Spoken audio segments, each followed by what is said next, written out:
اعوذ باللہ من الشیطان الرجیم بسم اللہ الرحمن الرحیم۔ اگر کبھی ہم انسان کو اپنی رحمت سے نوازنے کے بعد پھر اس سے محروم کر دیتے ہیں تو مایوس ہوتا ہے اور ناشکری کرنے لگتا ہے، اور اگر اس مصیبت کے بعد جو اس پر آئی تھی ہم اس نعمت کا مزہ چکاتے ہیں تو کہتا ہے کہ ساری مصیبتیں مجھ سے دور ہو گئی، پھر وہ پھولا نہیں سماتا اور اکڑنے لگتا ہے۔ اس عیب سے پاک اگر کوئی ہے تو بس وہ لوگ جو صبر کرنے والے ہیں اور نیک ہیں، اور وہی ہیں جن کے لیے معافی اور بڑا اجر ہے۔ تو اے پیغمبر، کہیں ایسا نہ ہو کہ تم ان چیزوں میں سے کسی چیز کو بیان کرنے سے چھوڑ دو جو تمہاری طرف وحی کی جا رہی ہیں، اور اس بات پر وہ کہیں گے اس شخص پر کوئی خزانہ کیوں نہ اتارا گیا، یا یہ کہ اس کے ساتھ کوئی فرشتہ کیوں نہ آیا۔ تم تو محض خبردار کرنے والے ہو، آگے ہر چیز کا ذمہ دار اللہ ہے۔ کیا یہ کہتے ہیں کہ پیغمبر نے یہ کتاب خود گھڑ لی ہے؟ کہو اچھا یہ بات ہے تو اس جیسی گھڑی ہوئی 10 صورتیں تم بنا لاؤ، اور اللہ کے سوا اور جو تمہارے معبود ہیں ان کو مدد کے لیے بلا سکتے ہو تو بلا لو، اگر تم انہیں معبود سمجھنے میں سچے ہو۔ اب اگر وہ تمہارے معبود تمہاری مدد کو نہیں پہنچتے تو جان لو کہ یہ اللہ کے علم سے نازل ہوئی ہے، اور یہ کہ اللہ کے سوا کوئی حقیقی معبود نہیں ہے۔ پھر کیا تم اسلام لے آؤ گے؟ جو لوگ بس اس دنیا کی زندگی اور اس کی چمک دھمک کے طالب ہوتے ہیں، ان کی کارگزی کا سارا پھل ہم یہیں ان کو دے دیتے ہیں، اور اس میں ان کے ساتھ کوئی کمی نہیں کی جاتی، مگر آخرت میں ایسے لوگوں کے لیے آگ کے سوا کچھ نہیں ہے۔ وہاں معلوم ہو جائے گا کہ جو کچھ انہوں نے دنیا میں بنایا وہ سب مٹ گیا، اب ان کا سارا کیا دھرا محض باطل ہے۔ پھر بھلا وہ شخص جو اپنے رب کی طرف سے ایک صاف گواہی رکھتا تھا، اس کے بعد ایک گواہ بھی پروردگار کی طرف سے اس شہادت کی تائید میں آ گیا، اور پہلے موسیٰ کی کتاب رہنمائی اور رحمت کے طور پر آئی ہوئی بھی موجود تھی، کیا وہ بھی دنیا پرستوں کی طرح اس سے انکار کر سکتا ہے؟ ایسے لوگ تو اس پر ایمان ہی لائیں گے۔ اور انسانی گروہ میں سے جو کوئی اس کا انکار کرے تو اس کے لیے جس جگہ کا وعدہ ہے وہ دوزخ ہے۔ اے نبی، تم اس چیز کی طرف سے کسی شک میں نہ پڑنا، یہ حق ہی تمہارے رب کی طرف سے ہے، مگر اکثر لوگ نہیں مانتے۔ اور اس شخص سے بڑھ کر ظالم اور کون ہوگا جو اللہ پر جھوٹ گھڑے۔ ایسے لوگ اپنے رب کے حضور پیش ہوں گے اور گواہ شہادت دیں گے کہ یہ ہیں وہ لوگ جنہوں نے اپنے رب پر جھوٹ گھڑا تھا۔ سنو، خدا کی لعنت ہے ظالموں پر، ان ظالموں پر جو خدا کے راستے سے لوگوں کو روکتے ہیں، اس کے راستے کو ٹیڑھا کرنا چاہتے ہیں اور آخرت کا انکار کرتے ہیں۔ وہ زمین میں اللہ کو بے بس کرنے والے نہ تھے، اور نہ اللہ کے مقابلے میں کوئی ان کا حامی تھا۔ انہیں اب دوہرا عذاب دیا جائے گا۔ وہ نہ کسی کی سن ہی سکتے تھے اور نہ خود ہی انہیں کچھ سوجھتا تھا۔ یہ وہ لوگ ہیں جنہوں نے اپنے آپ کو خود گھاٹے میں ڈالا، اور وہ سب کچھ ان سے کھو گیا جو انہوں نے گھڑ رکھا تھا۔ لازم ہے کہ وہی آخرت میں سب سے بڑھ کر گھاٹے میں رہے وہ لوگ جو ایمان لائے اور جنہوں نے نیک اعمال کیا، اور اپنے رب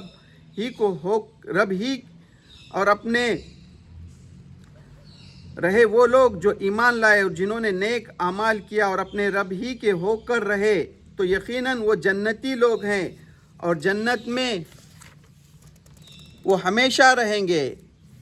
ان دونوں فریقین کی مثال ایسی ہے جیسا ایک آدمی تو ہو اندھا بہرا اور دوسرا ہو دیکھنے اور سننے والا، کیا یہ دونوں یکساں ہو سکتے ہیں؟ کیا تم اس مثال سے کوئی سبق نہیں لیتے؟ سچ کہا اللہ نے۔ عزیز ساتھیوں، السلام علیکم ورحمۃ اللہ وبرکاتہ۔ میں نے ابھی آپ کے سامنے سورہ ہود کا دوسرے رکوع کا ترجمہ پڑھا۔ اس رکوع میں 9 سے 24 نمبر کی آیتیں ہیں۔ سورہ ہود میں 10 رکوع اور 123 آیتیں ہیں۔ جو ابھی میں نے ترجمہ پڑھا، اس کا دوسرا رکوع جس میں 16 آیتیں ہیں۔ انشاءاللہ آج ہم اس کا حاصل مطالعہ آپ کے سامنے رکھنے کی کوشش کریں گے۔ اس سورت کو سمجھنے کے لیے سب سے پہلے یہ سورت جب نازل ہوئی اس وقت کے حالات کو سمجھنا ضروری ہے۔ یہ سورت مکی ہے، مکے کے آخری دور کی سورتوں میں سے ہے، یعنی انتہائی ظلم کا دور۔ مکے میں نبی کریم صلی اللہ علیہ وسلم پر جو صحابہ ایمان لا رہے تھے وہ بیشتر ہجرت کر کر حبشہ کو گئے تھے۔ کچھ ہی صحابہ مکے میں رہ گئے تھے، یہاں تک کہ آپ کا جو ساتھ دیتے تھے آپ کے چچا، ان کا بھی انتقال ہو گیا تھا۔ آپ کی اہلیہ ماں خدیجہ رضی اللہ تعالیٰ عنہا کا بھی انتقال ہو گیا تھا۔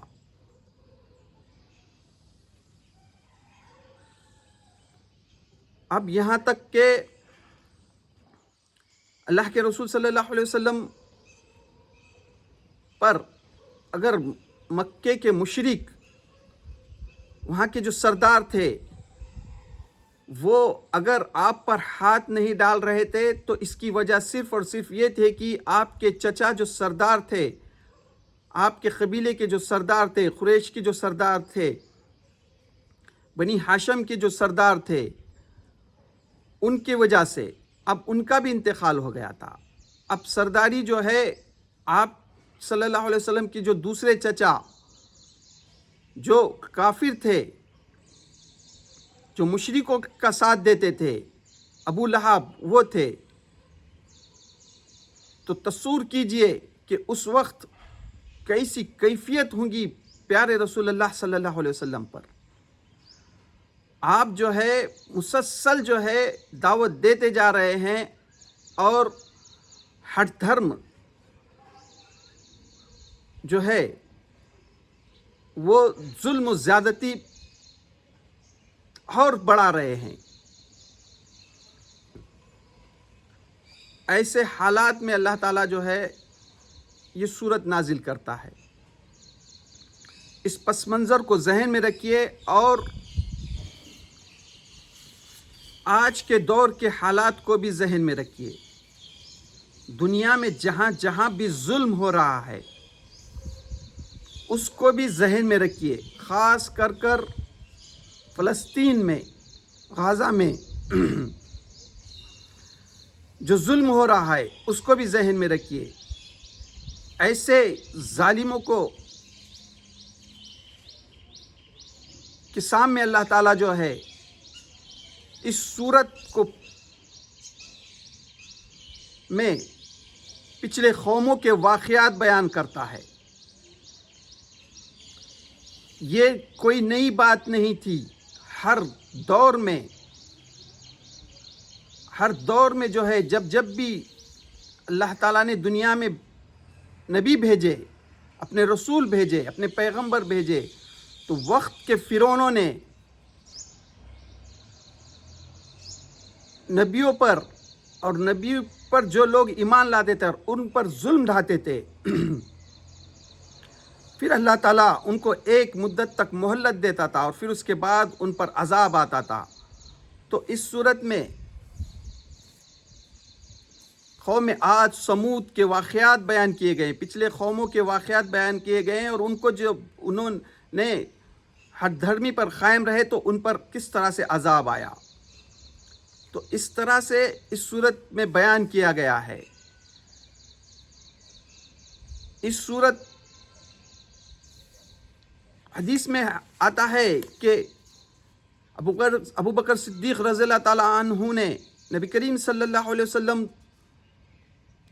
سے کہا، میں دیکھتا ہوں کہ آپ بوڑھے ہوتے جا رہے ہیں، اس کی کیا وجہ ہے؟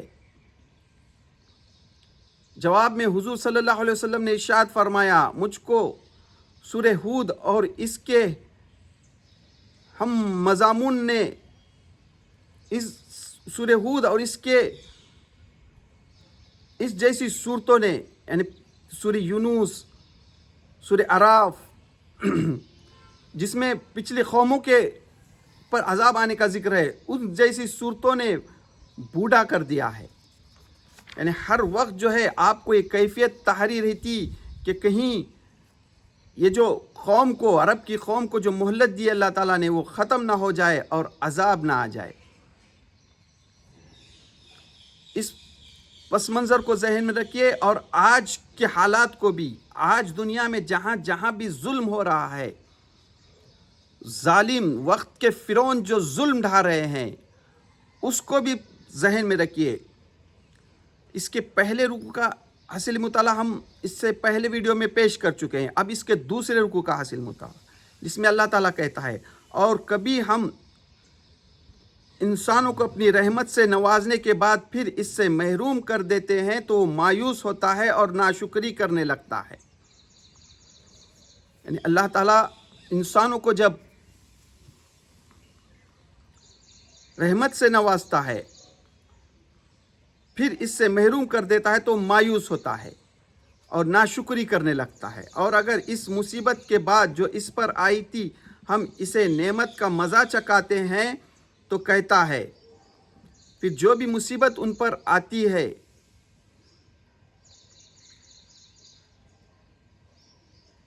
اور اگر اس مصیبت کے بعد جو اس پر آئی تھی ہم اس سے نعمت کا مزہ چکھاتے ہیں تو کہتا ہے، پھر اس مصیبت کو دور کر کر جب نعمت عطا کرتے ہیں تو وہ کہتا ہے، ساری مصیبتیں ہم سے دور ہو گئی، ساری مصیبتیں جو ہے ہم سے کیا ہو گئی؟ دور ہو گئی. پھر وہ پھولا نہیں سماتا اور اکڑنے لگتا ہے. پھر وہ کیا کرتا ہے؟ پھولا نہیں سماتا اور اکڑنے لگتا ہے، غرور کرتا ہے. اب ذرا اس کو جو ہے سمجھیے، اس آیت پر ہم غور کریں گے، دور جدید کے حالات میں بھی غور کریں گے. اور یہ اس وقت بھی جب یہ سورت نازل ہو رہی تھی، جب یہ قرآن مجید نازل ہو رہا تھا، اس وقت بھی لوگوں کا وہی حال تھا. کبھی کوئی مصیبت آتی تو وہ مایوس ہو جاتے، پھر اللہ تعالیٰ اس مصیبت کو دور کرتا تو پھولا نہیں سماتے. آج آپ دیکھیے دور جدید کے، خاص کر ان یہودیوں کو دیکھیے جن پر آپ پچھلی تاریخ کو دیکھیے، ان کو جو ہے ہٹلر نے کس طرح سے جینوسائڈ کیا، کس طرح سے ان کو گیس چیمبر میں ٹھوس کر مارا. دنیا میں ان کو جرمنی نہیں، کہیں یورپ میں، رشیا میں کہیں رہنے نہیں دیا جاتا تھا. ان پر مصیبتوں کے پہاڑ ہی ٹوٹے جاتے تھے. یعنی کس طرح سے ان پر مصیبتیں پہ مصیبت آئی. پھر اب ان کو اس مصیبتوں سے کہیں نجات ملی تو وہ کہاں؟ وہ ملی فلسطین میں. اس غزہ کے مسلمانوں نے ان کو پناہ دی، وہاں پر ان کو رہنے کو دیا. ان کو دنیا میں کہیں رہنے نہیں دیا جاتا تھا. رہنے تو ان کو رہنے کے لیے ان کو جگہ دی. اور آج جو ہے وہی یہودی، جب اللہ تعالیٰ نے ان کو خوشحالی دی ہے تو پھولے نہیں سما رہے، اور یہ جو مسلمانوں نے ان کو جگہ دی، رہنے کے لیے گھر دیے، جگہ دی، انہی پر ظلم ڈھا رہے ہیں، اور انہی کا جینیسائڈ کر رہے ہیں، انہی کو قتل عام کر رہے ہیں۔ آج ساری دنیا میں فساد کا جڑ بنے ہوئے ہیں، فسادیوں کی جڑ بنے ہیں، ساری دنیا کو پریشان کر رکھے ہیں۔ تو یہ ہے، اور اگر اس مصیبت کے بعد جو اس پر آئی تھی، ہم اس نعمت کا مزہ چکاتے ہیں تو کہتے ہیں ساری مصیبتیں مجھ سے دور ہو گئی، یعنی کہتے ہیں کہ کیا ہوئی، ساری مصیبتیں ہم سے دور ہو گئی، پھر وہ پھولا نہیں سماتا اور اکڑنے لگتے ہیں، یعنی انسان کی فطرت، پھر وہ پھولا نہیں سماتا اور اکڑنے لگتے ہیں۔ دیکھیے آج ان پر جو مصیبتیں تھی وہ دور ہو گئی، اللہ نے ان کو نعمت بخشی، تو پھولا نہیں سما رہے، اور جو ہے جن لوگوں نے ان کو رہنے کے لیے گھر دیا، جگہ دی، اسی پر وہ کیا کر رہے ہیں، انہی کو قتل عام کر رہے ہیں۔ آج تقریباً وہاں پر 1 لاکھ سے زیادہ مسلمانوں کو، ماؤں بہنوں کو، بچوں کو قتل عام کر رہے ہیں، جنوسائیڈ کر رہے ہیں۔ یہاں تک کہ UN کی رپورٹ کے مطابق معصوم بچے، دودھ پیتے بچے، 4 مہینے کے بچے، 3 دن کے بچے، حاملہ اور خواتین، ان کو تک وہ نہیں چھوڑ رہے ہیں۔ 20,000 کے قریب معصوم بچوں کے سروں میں گولی ماری ہے۔ یہ اس طرح سے ظالم جو ہے کس طرح سے ظلم ڈھا رہے ہیں۔ پھولا نہیں سماتا اور اکڑ رہے ہیں۔ اس عیب سے پاک اگر کوئی ہے تو بس وہ لوگ جو صبر کرنے والے ہیں۔ یہ عیب سے اگر کوئی پاک ہوتے ہیں تو صرف وہ جو صبر کرتے ہیں اور نیکوکار ہیں، اور وہی ہیں جن کے لیے معافی اور بڑا اجر ہے، اور یہی ہیں جن کے لیے معافی اور بڑا اجر ہے۔ یعنی اللہ تعالیٰ اس دنیا میں جس کو نعمت دیتا ہے، وہ نعمت کا اگر کوئی شکر ادا کرتے ہیں، وہ کون ادا کرتے ہیں؟ صرف وہ جو صبر کرنے والے ہیں، جو صبر کرتے ہیں اور جو معافی چاہتے ہیں، ان کے لیے بڑا اجر ہے۔ تو اے پیغمبر، کہیں ایسا نہ ہو کہ تم ان چیزوں میں سے کسی چیز کو بیان کرنے سے چھوڑ دو جو تمہاری طرف وہی کی جا رہی ہیں، اور اس بات پر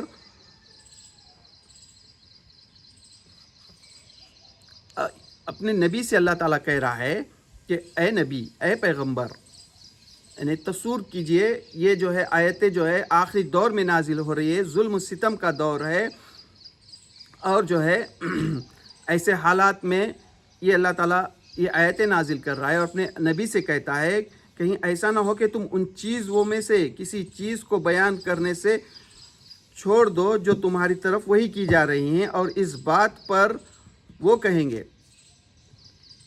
کوئی چیز تم چھوڑ نہ دو، اور وہ کہیں گے، یعنی وہ مشرکین مکہ کہیں گے، اس شخص پر کوئی خزانہ کیوں نہیں اتارا گیا؟ پھر وہ کہیں گے، مشرکین مکہ جو ہے آپ سے کہتے تھے کہ اس شخص پر، یعنی نبی کریم صلی اللہ علیہ وسلم پر کوئی خزانہ کیوں نہیں اتارا گیا، یا یہ کہ اس کے ساتھ کوئی فرشتہ کیوں نہ آیا، یا یہ کہ وہ کہیں گے کہ اس کے ساتھ کوئی فرشتہ کیوں نہیں آیا؟ تم تو محض خبردار کرنے والے ہو، آگے ہر چیز کا ذمہ دار اللہ ہے۔ اللہ تعالیٰ اپنے نبی سے کہتا ہے کہ تم تو صرف خبردار کرنے والے ہو، آگے ہر چیز کا ذمہ دار جو ہے تو اللہ ہے۔ یعنی وہ مشرکین مکہ کہتے تھے کہ ہم ان پر اتنا ظلم ڈھا رہے ہیں، نبی کی بات کا انکار کر رہے ہیں، تو ہم کو عذاب کیوں نہیں آ رہا؟ اگر یہ واقعے میں نبی ہیں، اللہ کی طرف سے یہ وحی آتی ہے، قرآن مجید آتا ہے، تو ان کے ساتھ کوئی فرشتہ کیوں نہیں ہے، کوئی خزانہ کیوں نہیں اتارا گیا؟ یہ اس طرح کی وہ باتیں کرتے تھے۔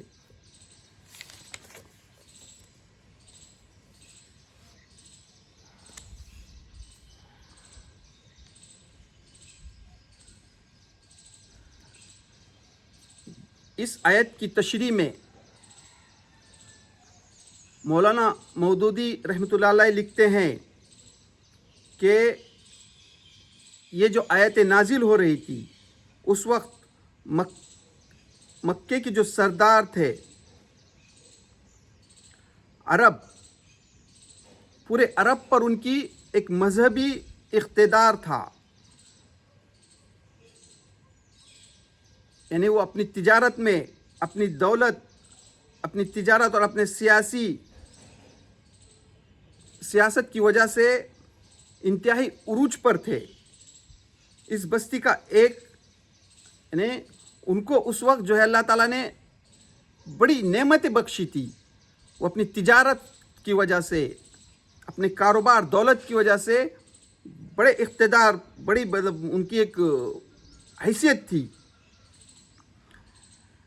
ایسے حالات میں ایک شخص، اس بستی کا ایک آدمی اٹھتا ہے اور اعلان کرتا ہے کہ جس مذہب کو تم پیش کر رہے ہو سراسر گمراہی۔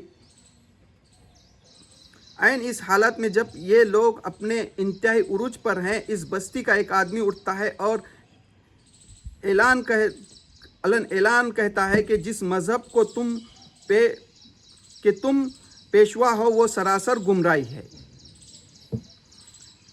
یعنی مولانا مودودی جو ہے یہ اس کی آیت کی تشریح میں لکھ رہے ہیں کہ عرب میں جو مکے کے جو لوگ تھے یہ اس وقت دولت مند تھے، خوشحال تھے،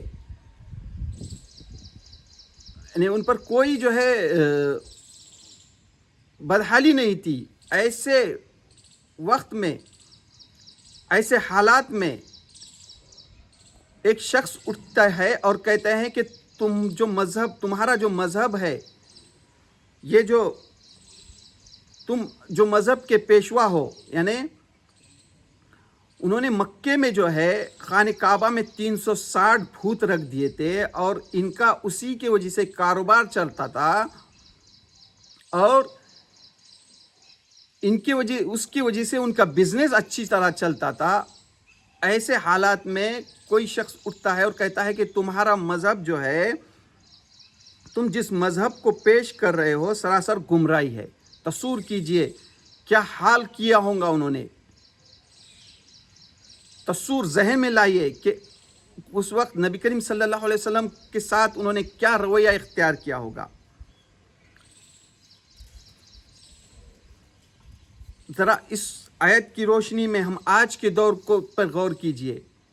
جو آج کے جو سپر پاور ہیں، جو ان کا مذہب ہے، ان کی جو خوشحالی ہے، امریکہ کو لیجئے، رشیا کو لیجئے یا چائنا کو لیجئے، جو خوشحال ہیں، وہاں کوئی شخص اٹھتا ہے اور کہتا ہے کہ تمہارا مذہب جو ہے، تم گمراہ ہو، تم گمراہی میں ہو، تو اس شخص کا کیا حال ہوگا۔ تصور کیجئے۔ تو یہ ایسے حالات میں یہ آیتیں اترتی ہیں۔ اللہ کے رسول صلی اللہ علیہ وسلم قرآن مجید کو پیش کرتے ہیں اور کہتے ہیں کہ تم گمراہ ہو، اے مکے کے سرداروں، اے قریش، تم گمراہ ہو۔ تم کو جو ہے، تم یہ بھوتوں کو جو پوجتے ہو، اس کی وجہ سے تم کو جہنم کی آگ ملے گی۔ تو کیا حشر ہو، کیا حال کیا ہوگا انہوں نے۔ تو اس طرح سے اس کی تفصیل میں لکھتے ہیں۔ پھر اس کے آگے اللہ تعالیٰ کہتا ہے، کیا یہ کہتے ہیں کہ پیغمبر نے یہ کتاب خود گھڑ لی ہے؟ کیا یہ کہتے ہیں کہ پیغمبر نے یہ کتاب خود گھڑ لی ہے؟ کہو اچھا یہ بات ہے تو اس جیسی گھڑی ہوئی 10 صورتیں تم بنا لاؤ، اور اللہ کے سوا اور جو تمہارے معبود ہیں ان کو مدد کے لیے بلا سکتے ہو تو بلا لو، اگر تم انہیں معبود سمجھنے میں سچے ہو۔ اللہ تعالیٰ جو ہے یہاں پر چیلنج کرتا ہے وہ کہ تم جو کہتے ہو، اچھا یہ بات کہ کیا یہ کہتے ہیں کہ پیغمبر نے یہ کتاب خود گھڑ لی ہے، یہ قرآن مجید پیغمبر نے خود گھڑ لیا ہے، تم کہتے ہو اچھا یہ بات ہے تو اس جیسی گھڑی ہوئی 10 صورتیں لاؤ، یعنی قرآن مجید کی جیسی 10 صورتیں بنا لاؤ۔